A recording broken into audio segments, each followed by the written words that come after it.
নমস্কাৰ, গ্ৰন্থকথা শিতানলৈ পুনৰবাৰ আপোনালোকক স্বাগতম জনাইছোঁ।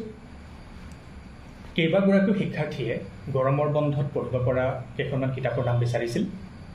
আজি পুনৰ তেওঁলোকৰ বাবেই এই গ্ৰন্থকথা শিতানটো আগবঢ়াই লৈ আহিছোঁ। আজি এগৰাকী বিশেষ লেখকৰ দুখন গুৰুত্বপূৰ্ণ গ্ৰন্থৰ বিষয়ে আপোনালোকক অৱগত কৰিম। আৰু ইতিমধ্যে বহুত পঢ়ুৱৈয়ে এই দুখন গ্ৰন্থৰ বিষয়ে জানে।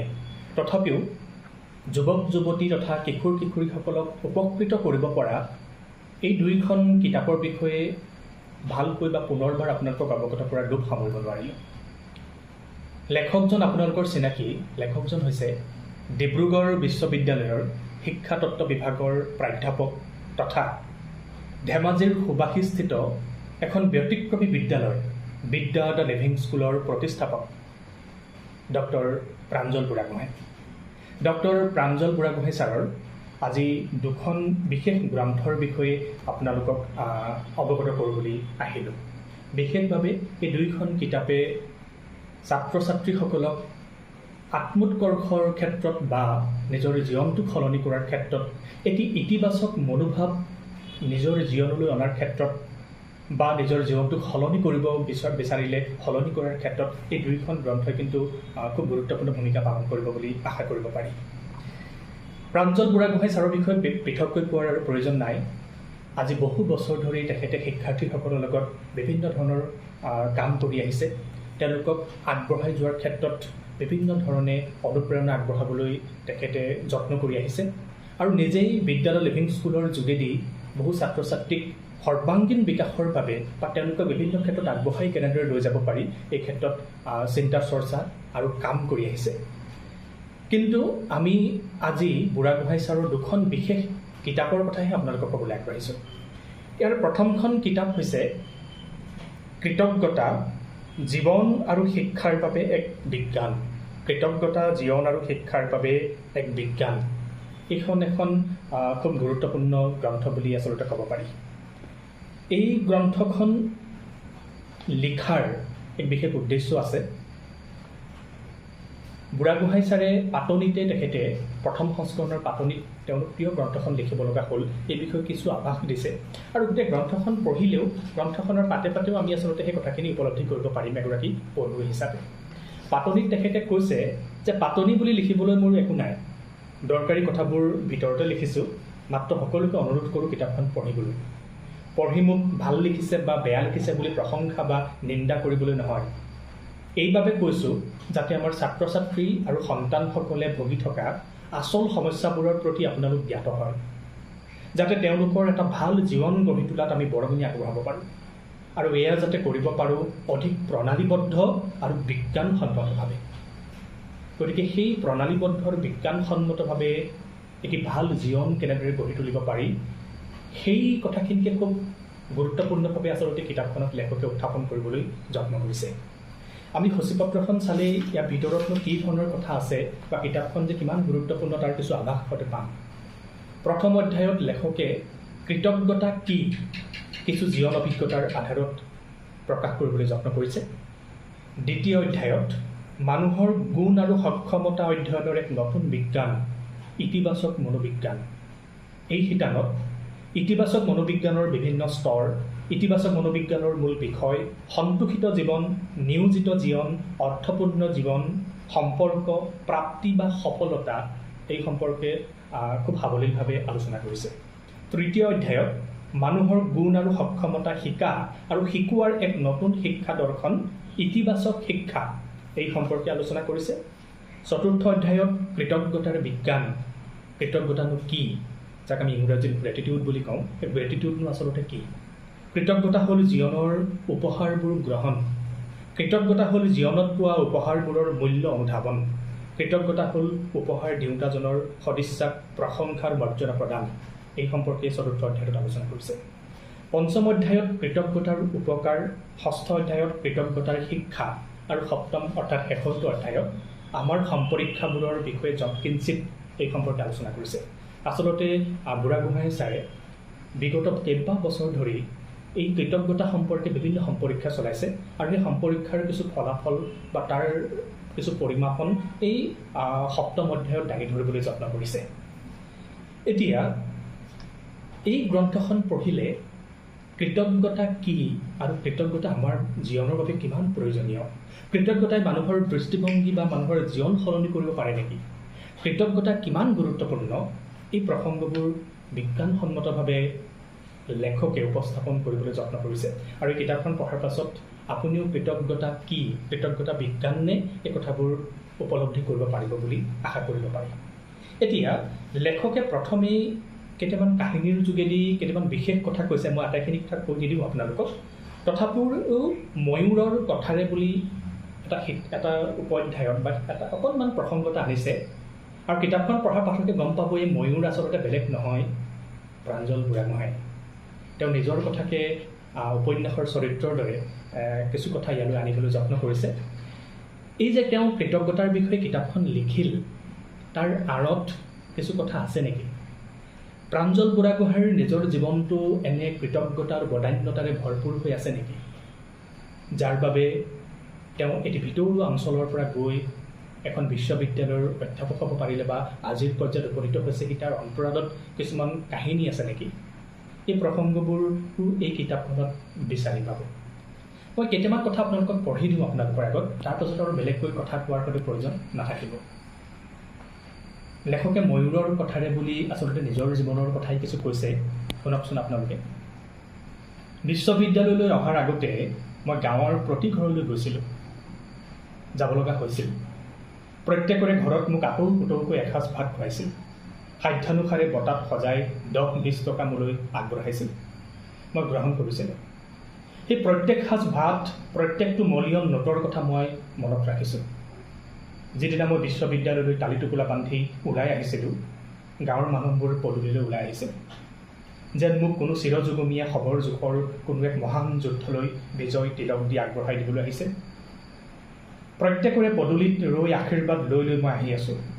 আঁতৰৰ পৰা দেখিলোঁ এটা পদূলি মূৰত সেই মোৰ মৰমৰ কণমানি এজনী ৰৈ আছে। মই আঁতৰৰ পৰাই বুজিছোঁ তাই মোৰলৈকে ৰৈ আছে।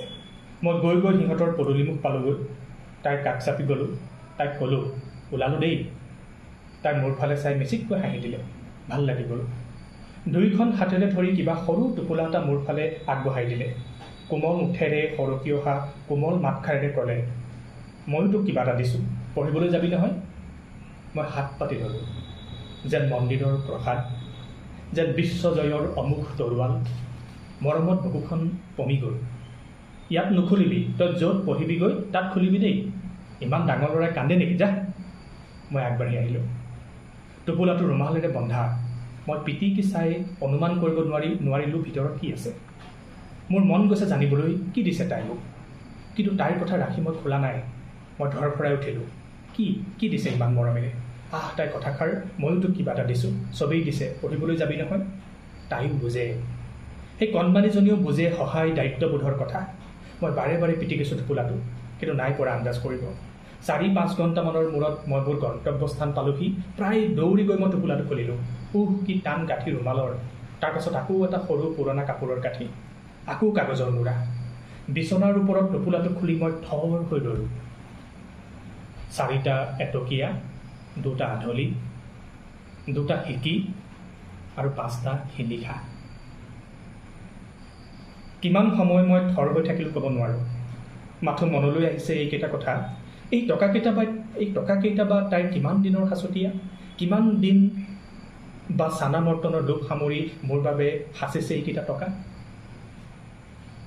গতিকে সেইকেইটা টকা পোৱা প্ৰাঞ্জল বুঢ়াগোহাঁই পৰৱৰ্তী সময়ত তেওঁৰ জীৱনটো কি ধৰণৰ হ'ব, তেওঁ সেই কথাখিনি কেনেদৰে মনত ৰাখিব, তাৰপাছত তেওঁ সেই মানুহবোৰৰ কাৰণে কাম কৰিব নে নকৰিব, এইখিনি কথা অনুমান পোৱা যায়। গতিকে এইটো কেৱল আভাসহে দিলোঁ কিতাপখনৰ। গতিকে সেই কৃতজ্ঞতা প্ৰকাশো কৰিছে আৰু তেওঁ কৃতজ্ঞতাক লৈ এই কিতাপখনো তেওঁ লিখিছে। এই কিতাপখন পঢ়ি থাকোঁতে আপোনাৰো মনলৈ আহিব যে মই বাৰু কেতিয়াবা কাৰোবাক থেংক ইউ বুলি কৈ পাইছোঁনে, মই বাৰু ধন্যবাদ বুলি কৈ পাইছোঁনে? এই যে সৰুৰ পৰা মোক মা দেউতাই ডাঙৰ দীঘল কৰিলে, মই কেতিয়াবা মা দেউতাকো মই থেংক ইউ বুলি কৈছোঁনে? হয়, আমি মুখ ফুটাই আমি ভাল লগা মানুহজনক থেংক ইউ বুলি ক'ব নোৱাৰোঁ, কিন্তু অন্তৰৰ পৰা কেতিয়াবা ধন্যবাদ এটা দিছোঁনে?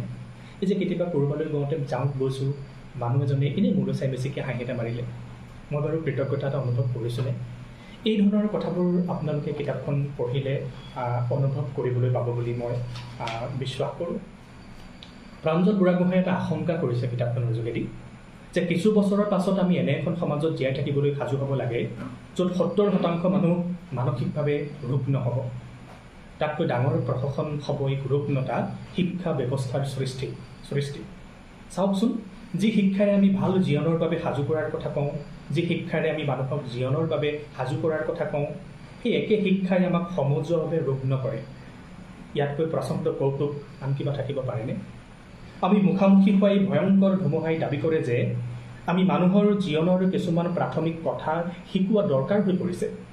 ই দাবী কৰে যে আমাৰ শিক্ষাৰ তেনেই প্ৰাথমিক আৰু মৌলিক আধাৰ সলোৱাৰ দৰকাৰ। কৃতজ্ঞতা কি এই বিষয়ে কিন্তু তেখেতে এই গ্ৰন্থখনত ভালদৰে কৈছে যে কৃতজ্ঞতা গুণ মানুহৰ জীৱনৰ এক সবলতা, মানুহৰ জীৱনৰ ইতিবাচক আৱেগবিলাকৰ ভিতৰত ই আটাইতকৈ গুৰুত্বপূৰ্ণ। আৰু দীঘলীয়াকৈ নকলেও হ'ব নিশ্চয়। এই গ্ৰন্থখন যদি আপোনালোকে হাতত তুলি লয় বা আপোনাৰ অভিভাৱকসকলেও যদি নিজৰ সন্তানক এই কিতাপখন পঢ়িবলৈ দিয়ে, মই ভাবোঁ সেই সন্তান বিশেষভাৱে উপকৃত হ'ব, তেওঁৰ জীৱন দৃষ্টিভংগীও সলনি হ'ব পাৰে। ইয়াৰ পাছত খুব চমুকৈ আন এখন তেখেতৰ কিতাপৰ কথা ক'ব বিচাৰিছোঁ। এই কিতাপখনৰ নামটোৱে হ'ল ভাল। অৰ্থাৎ আপোনাৰ জীৱনটোক ভাল কৰি তুলিবলৈ হ'লে, ভাল দৃষ্টিকোণ এটা আনিবলৈ হ'লে, জীৱনটোক সলাবলৈ হ'লে আপুনি কিতাপখন পঢ়িব পাৰে। এই কিতাপখনত লেখকে কেইবাটাও অধ্যায়ত কথাখিনি আলোচনা কৰিবলৈ যত্ন কৰিছে।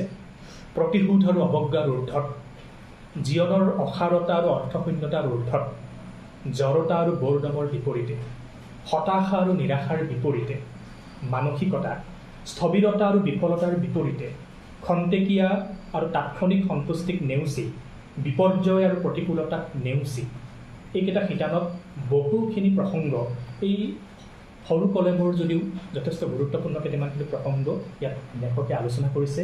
মই ভাবোঁ আমাৰ শিক্ষাৰ্থীসকলে এই কিতাপখনো পঢ়া উচিত। এই কিতাপখনৰ বিষয়ে লেখকে নিজেই এনেদৰে কৈছে, জীৱনটো সলাব পাৰি। এই কিতাপখনত সেই কথাখিনি আছে। জীৱনটো সলাব পাৰিনে? লেখকে কৈছে পাৰি। কেনেদৰে পাৰি? নিজে ভবাৰ দৰে সজাব পাৰিনে? পাৰি। এইটো এটা নতুন ধাৰণা, কিন্তু এটা শক্তিশালী ধাৰণা। যদি মই বুদ্ধিয়ক হ'ব খোজোঁ, মেধাৱী হ'ব খোজোঁ, প্ৰতিভাশালী হ'ব খোজোঁ, সৃষ্টিশীল হ'ব খোজোঁ, সুখী হ'ব খোজোঁ, মই হ'ব পাৰোঁ। ই এক ইচ্ছাকৃত প্ৰক্ৰিয়া। ই হ'ল শিক্ষা, প্ৰচেষ্টা আৰু মানসিকতাৰ এক সমন্বিত ফচল। ই এক বিজ্ঞান। সেই বিজ্ঞানৰ কিছু শেহতীয়া আৱিষ্কাৰ আপোনালোকে বিচাৰি পাব এই কিতাপখনৰ যোগেদি। এই কিতাপখনৰ একেবাৰে শেষত লেখকে এই কথাটো বাৰে বাৰে দাবী কৰিছে যে জীৱনটো সলনি কৰা সম্ভৱ। আমাৰ শিক্ষাৰ্থীসকলে যদি এবাৰ ভাবে মই মোৰ এতিয়াৰ জীৱনটো সলনি কৰিব বিচাৰিছোঁ, মই ভাল হ'ব বিচাৰিছোঁ, মই ইতিবাচক হ'ব বিচাৰিছোঁ, তেন্তে প্ৰত্যেকজন শিক্ষাৰ্থীয়ে জীৱনটো সলনি কৰিব পাৰে। লেখকে কৈছে মানুহে নিজৰ জীৱনটো সলাব পাৰে। নিজৰ চিন্তা আৰু বিশ্বাস সলাব পৰা এই কামটো মানুহে কৰিব পাৰে। আৰু এইটো এটা নতুন ধাৰণা, কিন্তু অতি শক্তিশালী ধাৰণা। গতিকে যিসকল শিক্ষাৰ্থী বা যিসকলে নিজৰ জীৱনটো ভাল কৰিব বিচাৰে, নিজৰ জীৱনটো সলনি কৰিব বিচাৰে, তেওঁলোকে প্ৰাঞ্জল বুঢ়াগোহাঁইৰ এই ভাল কিতাপখনৰ পৃষ্ঠাও লুটিয়াব পাৰে। এতিয়া এই প্ৰাঞ্জল বুঢ়াগোহাঁই ছাৰৰ লগত আমি বিভিন্ন শৈক্ষিক কেম্পত ময়ো অংশগ্ৰহণ কৰিছোঁ। ছাৰৰ লগত থাকি কৃতজ্ঞতাৰ পাঠ আদি পাঠ আমিও শিকিছোঁ। আৰু ময়ো এখন ভিতৰুৱা গাঁৱৰ পৰা গৈ উচ্চ শিক্ষা গ্ৰহণ কৰিছিলোঁ। আৰু সেই কথাখিনিৰ লগত মোৰ বহু মানুহৰ অৱদান জড়িত হৈ আছে মোৰ সেই গোটেই যাত্ৰাটোত। বিভিন্ন ধৰণৰ সেয়া মা দেউতাৰ পৰা আৰম্ভ কৰি গাঁৱৰ মানুহৰ পৰা আৰম্ভ কৰি মোৰ শিক্ষাগুৰুসকললৈকে বিভিন্নজন মানুহৰ বিভিন্ন ধৰণৰ সহায়ৰ বাবে চাগে মই আগবাঢ়ি যাব পাৰিলোঁ। আৰু ময়ো কৃতজ্ঞতাৰ চিনস্বৰূপে সেই মানুহখিনি সুঁৱৰি বুকুৰ নিগাজি মানুহবোৰ লিখিলোঁ। ইয়াত মই লগ পোৱা মানুহবোৰ আৰু মই কিদৰে এই গাঁৱৰ পৰা ওলাই আহি যি নহ'লেও এঠাইত খোপনি পুতিবলৈ সক্ষম হ'লোঁ, সেই কথাখিনিকে একেবাৰে সহজভাৱে উপস্থাপন কৰিবলৈ যত্ন কৰিছোঁ। যদিও নিজৰ কিতাপৰ কথা ক'বলৈ বেয়া, তথাপিও এই কিতাপখনতো বিচাৰি পাব আপোনালোকে কৃতজ্ঞতা আৰু এগৰাকী গাঁৱৰ পৰা ওলাই অহা যুৱকে কি ধৰণৰ মানসিকতাৰে, কি ধৰণৰ পৰিশ্ৰমেৰে আগবাঢ়ি বা যুঁজিছিল আৰু যুঁজি আছে, সেই ধৰণৰ কিছু কথাৰ সম্বেদ পাব। গতিকে বৰ দীঘলীয়া নকৰি ইমানতে আজিৰ গ্ৰন্থ কথাৰ কথাখিনি ইমানতে সামৰিছোঁ। Thank U.